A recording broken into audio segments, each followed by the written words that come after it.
ஏன் எது நடந்தாலும் உங்களுக்கு கொஞ்சம் எடுத்து சொல்லணும். ஏன் எதுக்கு எடுத்தாலும் சிரிச்சுக்கிட்டு மண்ணை ஆடிக்கிட்டே இருக்கீங்க?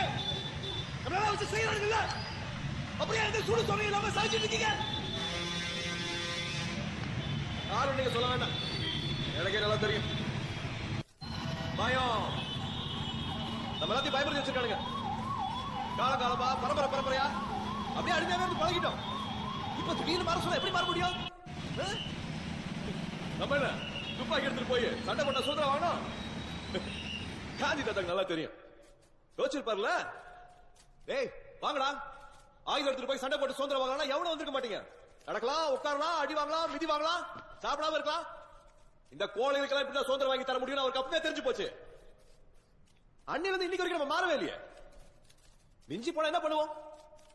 சுனாமியே வந்தாலும் அப்பா நம்ம குடும்பத்துக்கு ஒண்ணு ஆளியே. சரி, டிவியில மத்தவங்க சாகிறத உச்சி கொட்டிட்டே பார்ப்போம். ஐயோ அங்க அத்தனை சாவா, எது அங்க அத்தனை விடலாம். என்ன சின்ன குழந்தைய கற்பழிச்சு கொண்டாங்களா? அடுத்த நாள் வாயில இட்லி அடைச்சுக்கிட்டு பேக தூக்கிட்டு அப்ப வேலைக்குள்ள போயிட்டே இருப்போம். சரி, இதையும் மீறி எவ்வளவு நாடு நல்லா இருக்கணும், புரட்சி வரணும் போறான்னா போறா. பேஸ்புக்ல 2 போஸ்ட், ஒரு லைக், இதை அரெஸ்ட் பண்ணிட்டாங்களா, புடிச்சு உள்ள போட்டாங்களா, போட 10 கமெண்ட் வாட்ஸ்அப் குரூப்ல.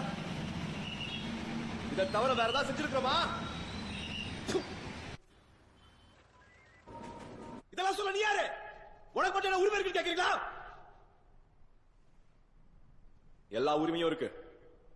உழுது பூமியில ரத்த சிந்தி அரிசி அனுப்புற ஒவ்வொரு ஜீவனுக்கும், இந்த நாடு நல்லா இருக்கும் நினைக்கிற ஒவ்வொரு தொழிலாளிக்கும், அவ்வளவு ஏன் இந்திய குடிமகன் ஒரு தகுதி போதும்.